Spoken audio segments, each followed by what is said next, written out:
Alright, so we are going to be talking about radial designs today. This is the third video in the tutorial series, so please God, if you have not seen the basics video yet, watch that before going any further. Thank you. Alright, to start, you are going to put your rotation snap to 15 degrees. Then you're going to make sure that your grid snap is either at a quarter or full meter. After you place the first in your design, you will pretty much copy it in the exact same spot and rotate it. Assuming that you have the grid snap set to a quarter or full, depending on the object, it should clip into the exact same spot it was before, and it will just rotate as you go. This is not a very long process depending on what type you're trying to do, although it can be lengthy if you're trying to do more complex types. If you find it difficult to focus on one single point, or if you feel like it is difficult to maintain the exact same spot, then I recommend you get a small object. I recommend this pole, for example. Flip it upside down, put it into a grid snap spot, so that way you can continually focus on that pole for a fixed point to continue rotating on. This is also extremely useful for objects that have very off-center anchor points that are far away from the object itself. When doing these, please try to remember that radials do not have to be fixed on one single point. It helps when you're doing that to start. The end result of a radial design should not always be focused on that one center part. You can move them away after the fact, but you'll often encounter collision from the other objects there, so sometimes it is better to move them away while you are placing them. I'll kind of give an example here using the pole again. We just kind of space it out as we go. With this, the reason why it works the way it does is because grid snap on world translation has a grid that is relative to the room. And it doesn't matter what you manage to do to your decorations, if you move them in world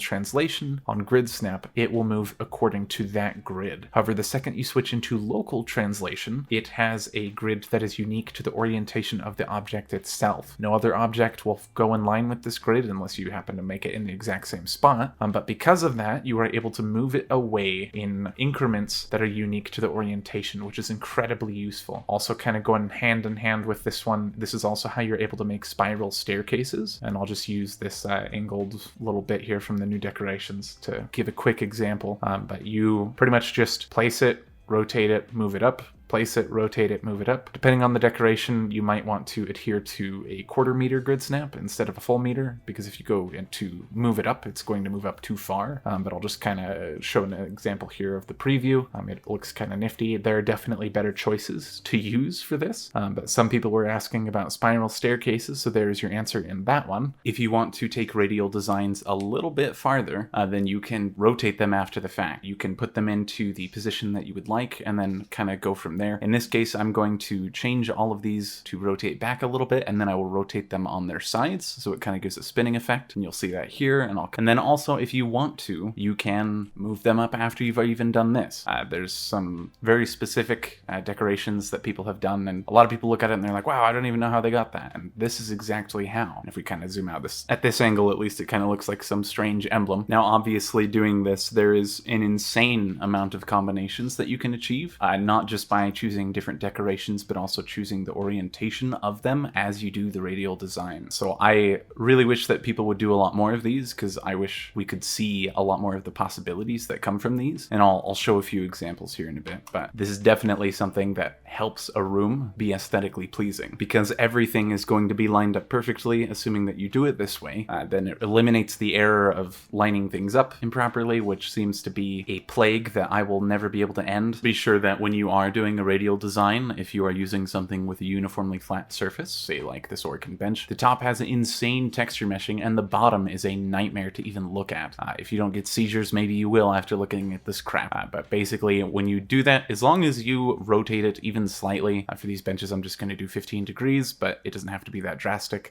If there's any rotation, that's going to take them off the same plane and they will no longer have that insane texture meshing. It's important as well that you experiment with the angles that you can place things at. For example, the top and bottom are one decoration here, and then this next example is also the same decoration, just at different angles. And then this other one is the Same decoration yet again, just spaced out a little bit more and angled a little bit differently, and you get some pretty, well, not pretty, you get extremely different results depending on how you do this. Some decorations are also utterly useless for radial designs until you rotate them. For example, the Solaris opaque window, it on its own is trash, but once you rotate it, then it makes the world of difference with this one. Some decorations, until they are spaced out, look like a royal clusterfuck.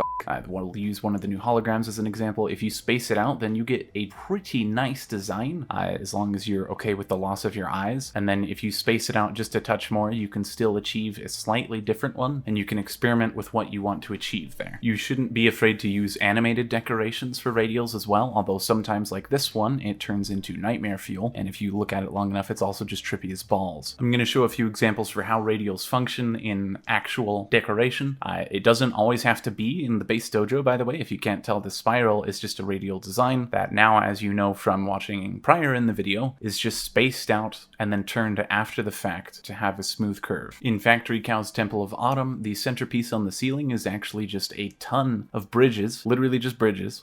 There's actually several variations he has there to put it together like he does, but that's one example. In my Riven of 1,000 Voices room, I've actually just got 2 different radial designs put together for the ceiling out of sacrificial ramps and sentient shields. And in Pontus Cathedral, the windows in there are made out of the Orican Public Information screens, if you couldn't guess from the earlier demonstration. And then in my most recent room, the Dragon's Court, this is actually 5 different radial designs with the opaque windows, and I'll kind of go through so you can see here. But they are layered to connect to each other to create that golden dome that you see. And also, in a much more broader sense, you can have entire rooms be based upon radial designs. For example, this Dragon's Court room here is based on radial.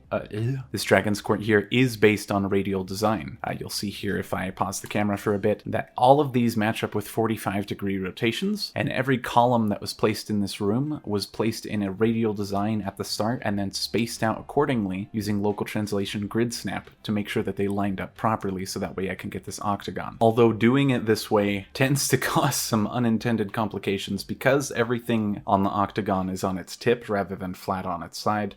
The sides of the octagon don't adhere to 45 or 15-degree rotations, and so because of that, they have to be at a 22.5-degree rotation, but that's obviously not possible, so you have to alternate between 22 and 23-degree rotations. Now apply that angle fuckery to an entire room on a larger scale, that becomes quite a headache. And one that surprised me is you can actually use radial designs in sculpting. The dragon emblem on the wall here, besides encompassing the radial design for the little chaos star, it's just made up of sentient bits that were spaced out and sized accordingly to make up that dragon's serpent body. I think that wraps this video up though. I believe that I included a good bit more than my last radial design video. That was quite outdated. I was also much newer to making videos at the time, so hopefully you guys are able to find this one a bit more enlightening.